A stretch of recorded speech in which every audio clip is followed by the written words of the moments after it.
There is always gear conflict between fixed gear fishermen and mobile gear fishermen. A fixed gear fisherman is a lobster fisherman or a gill netter who sets his traps or gill nets and leaves it there and goes home. Mobile gear fisherman is a dragger, scalloper, somebody who tows around. That's mobile because they're mobile all the time.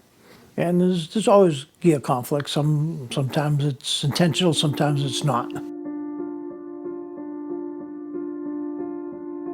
We used to set gear out off the Lahamadou Shoal, which is out off of Martha's Vineyard, but they would only go out when it was foggy, and back then it was foggy a lot, but they had their boats painted gray, and you could not see their boats. They deliberately camouflaged themselves, and they got into your gear. They would take pots and all. I mean, they weren't just interested in the fish. They took the pots too. We liked being out there. You know, you have to be out there to understand what I'm saying. It's hard to describe. You have to be there, and once you have been there, you need to go back. As far as the culture, there were so many different personalities and views about what they were doing among everybody. It's like everything else, you know, it's human nature. Some of the people like me, we just had to be there. Others were there for the money, and there was a few who decided that what you were doing was really neat, so we're going to take your gear and use it.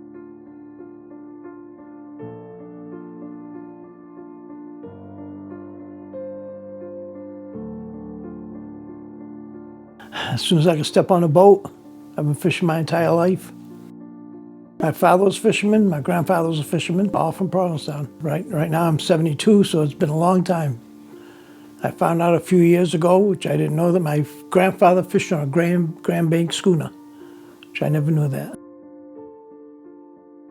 You have to like being outside, being your own boss, you know, getting up early, watching the sunrise, watching the sunset before you get home, you know. Oh yeah, we've had bad years, you know, but it's part of it. You know, you work through the lean years, and you know, you hope there's going to be a good year coming, and well, most of the time there is. And I was born in Orleans. I was one of 3 people who pretty much pioneered the sea bass fishing in Nantucket Sound. So it became a very, very lucrative fishery until they fished it out.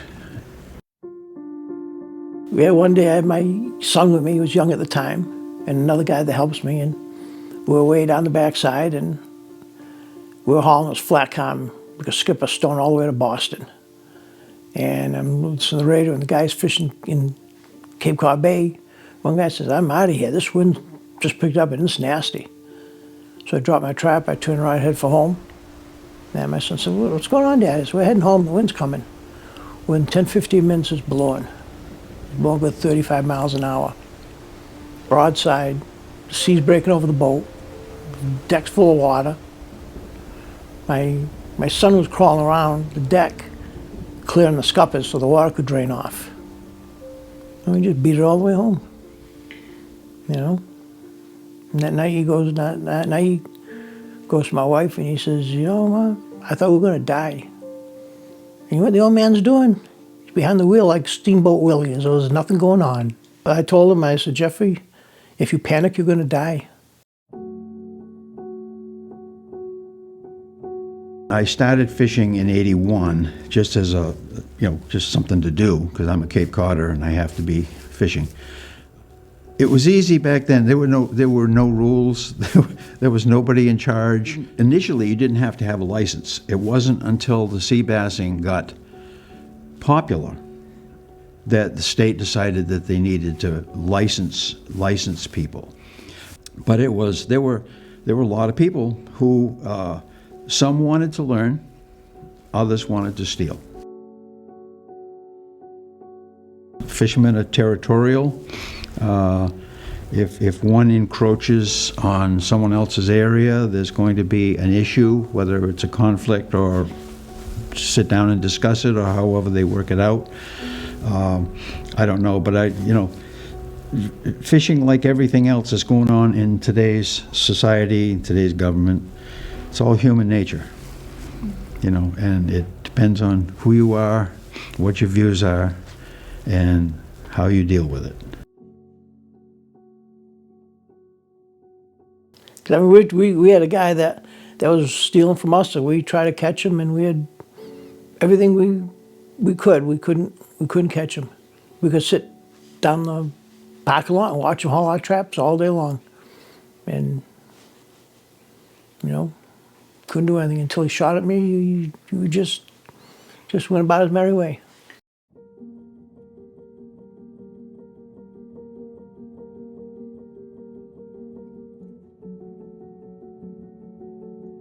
Yeah, he was stealing from us all the time, and we all knew it. We had the state try and catch him, and one EPO, believe it or not, looked me right in the eye, and after he said it, I understood what he said. He said, "Bill, there's no trees to hide behind out there." When you think about it, when they're trying to get somebody for poaching in the woods, they have cover. Out in the ocean, there's no cover for them to hide behind, so they couldn't sneak up on him.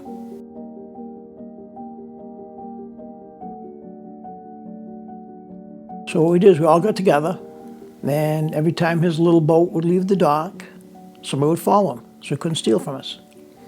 We all worked out a little schedule that, I'd go out in the morning and haul my traps. When he came out, somebody would follow him. Then when I was done, I'd take over following him. So this particular day, it was my turn, and we had chased him back and forth a couple of times so he couldn't steal. And it was late in the day, and he went up off the race, got outside of the lobster trap, so I didn't care. He was outside traps doing nothing, and the sun started going down, and all of a sudden I heard it sound like somebody threw a firecracker behind in the stern of my boat. And I looked and I saw a muzzle flash. He put 5 bullet holes in my boat.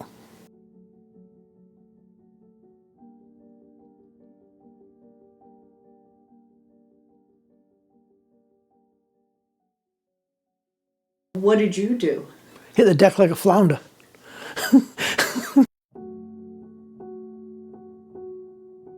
Well, yeah, we came in, the Coast Guard boarded my boat, and when he came in, he got confused and jumped overboard, so we both ended up at the police station, and they ended up taking him to court, charged him with attempted murder, and they got off with a slap on the wrist, and that was it, until the next year.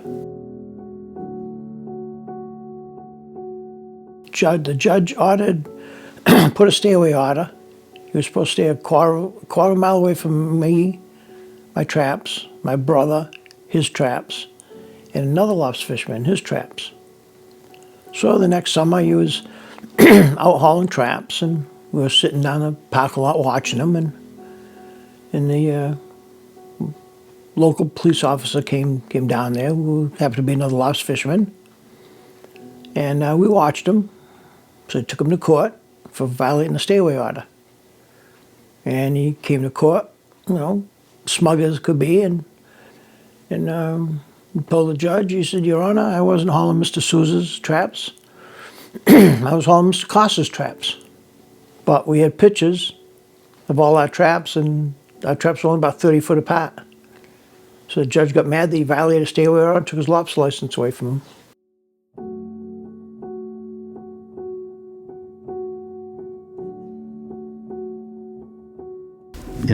It's as wide a variation of cultures as you could find without being too specific. There were some from Fairhaven that came down because that's not a long haul to come into Nantucket Sound from the New Bedford area. But no, most of them were local. I found one guy in particular, and I'm not going to name him, you know, who was going out really early, and he was hauling my gear. And we found out about it by accident, and my wife followed him when, you know, we knew where he was landing. And she followed him, and he, you know, he took my fish to market, you know, and when I confronted him, you know, he got all bent out of shape. But there are people, there still are people like that, but most of them are not.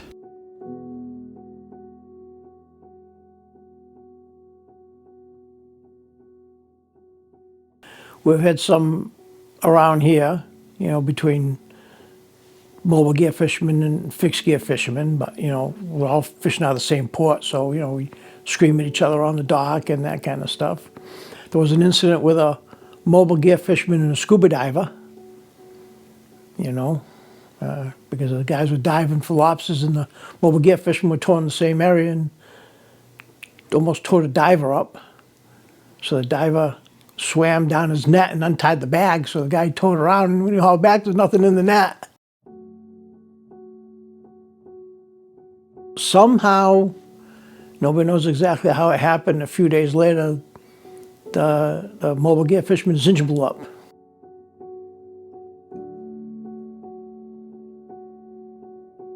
I mean, we all fish together down near the Cape, and you are going to snarl with other guys. It's so tight down there, there's no way to avoid it, you know? So you do get some lines cut. Hopefully you'll tie them back together. Sometimes they do, sometimes they tie a knot that doesn't hold and you lose your gear anyways. There was always conflicts between the lobster trap fishermen and the scuba divers. Now right now there's only one scuba diver out of Provincetown. At one time there used to be some like 6 or 7 of them. And they used to go down and take the lobster out of the traps. Oh yeah, they used to open the traps and take the lobster out of them, yeah. Guys from years ago, there used to be a bunch of them, yeah. Yeah. So one time, my father took one of the gates on his traps. We fished wooden traps at the time, and he fastened a bunch of brand new fish hooks on the bottom of the gate. So when he came back the next day, the gate was gone. And some scuba diver came up with a gate stuck to his hand. Because like I said, they had to catch him red-handed, you know. The only way they could catch him is they'd have to catch that boat inside where he's not supposed to be. And the chance of that happening are pretty slim. When somebody's taking a lobster, you're always going to get mad. Yeah, well, see, that was the problem, is you knew who was doing it, but you had no way of proving it. Primarily, as far as our own personal confrontations, if you want to call it that, there was a family that went out of Hyannis Harbor that had 2 or 3 boats, and they were the ones who were doing the pair trawling. Most of there were other draggers that came down. I you know, I could see the hailing ports on some of them, because I even got into chartering a plane out of Chatham to go and check my gear. That's because we knew that the draggers were out there, and some of the gear that was out off Nantucket. My boat was not fast, and it was much easier. Hire a plane, go out and see what's out there, make sure the gear is still, because you could see the high flyers, see if the gear was still where it's supposed to be. Again, we started the fishery in '81, and I'm going to say around '84, that was when the pair trawlers out of Hyannis started dragging in the same areas. And I don't know if you're familiar with pair trawlers. It's 2 fairly good sized boats, 65 feet or so roughly, separated by distance, but towing a single net between them. I can't prove it, but I was told by some who saw it that the first pass that these guys would make didn't have a net. It had a cable. Each pot back then, before trawls were a little bit different, but each pot had a buoy which was up on the surface. And by towing the cable down through, it snagged the lines between the two boats. Very long cable. And they made their first pass down through all of the lobster or sea bass gear, the pots, and wiped them out. Then they got back to their dragging. And it was really difficult to prove. Yeah, you can confront them, I did, but they just look at your face and lie to you and say, no, that wasn't me. But there was nobody to stop them. They didn't have the fast boats that the DMV has, or the RMV has now. There was no local control, at all. The towns weren't involved, unless somebody made a complaint, and that would have, been an assault. Well, speaking only for myself, I did not retaliate except to get really ticked, and contacting Dan Arnold from the Draggers Association. I didn't have time for it. That wasn't me. But there were some who did.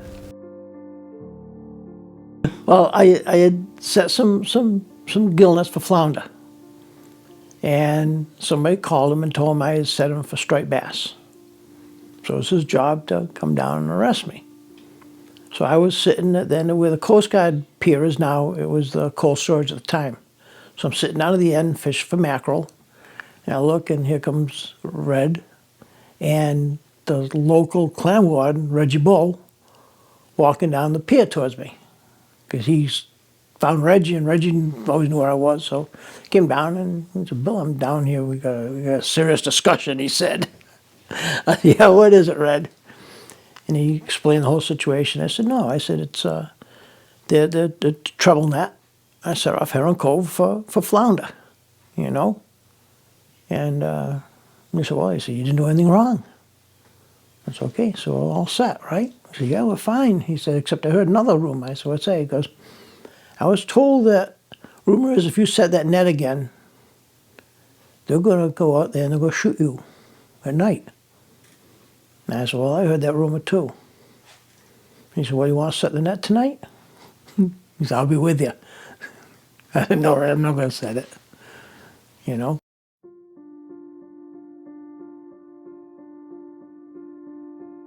One of the pot fishermen, who will remain nameless, decided that he had a fix for that. And he went out and he gathered up, I don't know where he got them, but he gathered up box springs and mattresses. And you cannot get an item like that out of a net without cutting the net up. You can't do it. And he apparently slowed them down. It worked, because the draggers tended, whether it was coincidence or not, I don't know. All of us who were fishing for pots, we were all in 28 to 33 feet of water, because that's where the fish were. And the draggers had no such restriction. I mean, they would fit. If they got into an area which we tried to stay out of, but where there were rocks or a lot of lumps on the bottom, they had what they called hopper gear. They had very large discs which they put on the bottom of the nets. So if they encountered rocks and stuff, they would hop over it so that they didn't tear the net up or just absolutely stop the boat, and not be able to retrieve their net. But the draggers went pretty much where they wanted to go. There was very little restrictions, except, I guess, if you throw a couple mattresses out. Those guys back when I was a kid, they were tough guys. The boats, they were Nobi boats with an oil stove, electronic. They had a compass. They just had the bare essentials, but they went out in the middle of the winter and made a living. They didn't hit the forecast. You could never predict the forecast back then, like you can today. You didn't carry cameras on board because that was, unless you had a little Polaroid or something. That was the extent of the technology, at that time. You got drones flying around and things like that. Back then, the technology was nothing. A lot of guys didn't have a radar when I was a kid back then, and that was a big deal. My father had a radar. You turned it on, and all the lights and everything went dim in the boat because the alternator couldn't keep up with the amount of power it needed to work. Back there in the waters, when you go and you don't catch anything, and you know your expenses are going on, it doesn't matter. You know, you have things you have to pay for, and it's just a bad day. And that happens. Or you get out there and all of a sudden the wind picks up and the weatherman said it's supposed to be calm. And it's, you know, you get your butt kicked. You cannot panic. You have to keep your head about you. That's all there is to it. Well, all I know is my son gets upset with me quite often because he has a new boat, fancy boat, and he wants me to run the boat and him be the stern man and work the gear and all. And I tell him, no, you run the boat, I'll be the stern man, I'll work the gear, I'll do the labor because it'll keep me going. Gives you a reason to get out of bed in the morning. So what else am I going to do? Sit in this chair all day long?